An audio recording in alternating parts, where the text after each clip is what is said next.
Kathleen Kennedy has only been causing a big ruckus over at Lucasfilm for the past number of years, ever since she actually got involved over there in 2015, technically 2012, when Lucasfilm was bought out by Disney and George Lucas moved everything over to, of course, Kathleen Kennedy and really gave all his trust in her, and she just backstabbed him year after year after year. This is Mike Zero. Subscribe if you're new and like this video to see future updates. I'm also on Twitter at Mike01. I thank you all so very much for the great and kind support. And let's get right into what's going on here with Kathleen Kennedy. Now, we know that there's been a lot of problematic situations really arising out of what happened with Indiana Jones 5, The Dial of Destiny, and how that has been creating a domino effect, I must add, over at Lucasfilm for all of their upcoming Star Wars projects. We talked about this just yesterday with the emergency meeting that took place over at Disney, handed down to Lucasfilm, and how there's going to be a lot of budgeting restraints now moving onwards for their movies and their shows, which, by the way, isn't really all that great of news, because these shows and films, if they can't find a strategy, they may come across as looking very cheaply made if they really can't find a way to hide that budgeting, restraint for all these projects. But moving ahead to all of this, what's really intriguing has a lot to do with a big development surrounding Kathleen Kennedy getting removed and fired from a handful of Star Wars projects over at Lucasfilm, and how this really does spell the beginning of the end for her time at the company. And we already know that there's a divide over at the Disney board. We talked about this. There's a lot of board members that do not approve of Kathleen Kennedy and want her out. Meanwhile, there's other board members that are in full support of her and are really trying to keep her pretty much at Lucasfilm for the time being. Now, however, with Disney in a very tough spot right now, one major development surrounding Lucasfilm involves a major project, or projects in this case, that Disney recently fired Kennedy all from.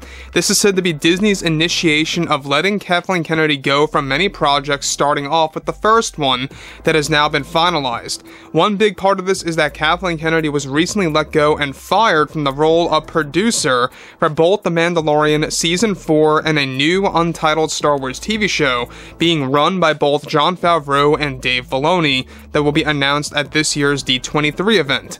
Now, with Kennedy out as a producer altogether for these two major projects, with Jon Favreau taking over the role for producer, Kennedy reportedly got involved in multiple heated exchanges with the Disney higher-ups over this major decision to let her go as a producer from two major shows that are still in development to this day. Now, this was said to have been Bob Iger's call, and that is, of course, the first major move after the failure of Indiana Jones 5. Kennedy will no longer have any control over the budgeting over these two projects, nor will she have any kind of control over the marketing plans for said series, where Favreau is going to have that leverage for the show's promotions. Now, let me just stop here quick. Now, you guys may or may not know this, but Kathleen Kennedy was really the driving force of destroying The Mandalorian Season 3. Let's not forget about this. It wasn't really all Favreau and Filoni's fault at the end of the day, but it really was Kathleen Kennedy who derailed that franchise, or derailed that series, I should say, of the Star Wars franchise. And look, I mean, there's a lot of people that love Mando Season 1 and 2. I think that it was really peak Star Wars before things really began to go downhill with the Book of Boba Fett, which was just god-awful, and The Mandalorian Season 3, which was just flat-out terrible in my opinion. And moving onwards now, this was the right call for Bob Iger to just strip her and fire her from these projects and really just take her off of Mando Season 4 and this new major untitled series, which, by the way, is going to be announced at this year's D23 event. And about D23, guys, Disney did drastically reduce their amount of announcements for Star Wars that will be made during, of course, September, because of all the budgeting constraints and all of these cutbacks, and really kind of limiting their amount of shows and movies moving onwards. This is, by the way, a part of their cost containment plan. Making less and, receiving less, essentially, is what Bob Iger says. Making less money and spending less money is what it's all about. So, what's interesting about this too, though, is how Kennedy has really been the producer of many of all of the movies and all of the shows ever since 2015's The Force Awakens, and now she has been let go from these two major projects that are going to be now officially produced by Jon Favreau running the show. Now, moving onwards from this, Bob Iger and the board decided to go through with this as a first phase of tuning out Kathleen Kennedy at Lucasfilm, and could very well signal the beginning of the end for her time at Lucasfilm altogether, as many board members want her out completely.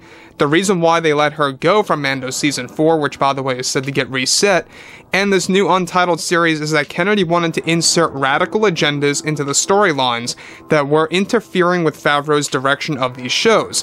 With Disney still worried with how Ahsoka will perform, they are still on edge about whether or not Jon and Dave even have what it has to course-correct Star Wars in the actual universe. Now look, we've seen the Ahsoka trailer, and a lot of you have been displaying a lot of disappointment with how, you have seen what they have presented to us, essentially, with, how it's an all-female-led show, and how there's little to no male characters in there. Whatever male characters are in Ahsoka, alright, is evil, alright? And with the exception of Ezra Bridger, who is nothing more than a hologram. By the way, guys, we went over those leaks a couple of weeks ago. Ezra is going to be barely, and I say barely, in this show. Mostly he's going to be a hologram, mostly he's going to be missing. The show really is all about finding Ezra, and, well, not a big surprise. Sabine Wren gets to use Ezra Bridger's lightsaber, much like Rey gets to use Luke's. It's pretty much a copy and paste scenario. I know a lot of you guys out there have a problem with that, and that's a very valid reason to be a little annoyed about that, because it is a copy and paste scenario.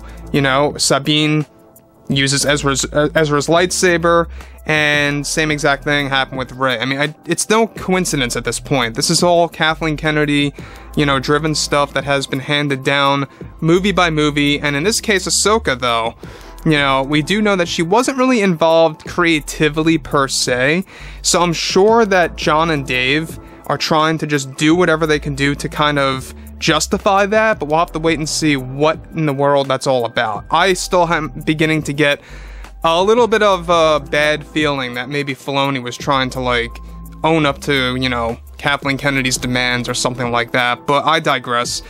The thing about this that has me very, let down is the fact that so far, we know that the writer's strike and SAG, everything going on with that, is only causing more problems. I'm glad that they took a stand and they removed her as producer from Mando Season 4 and this new untitled project for Star Wars, but at the end of the day, guys, let's be real. Does it really matter at the end of the day?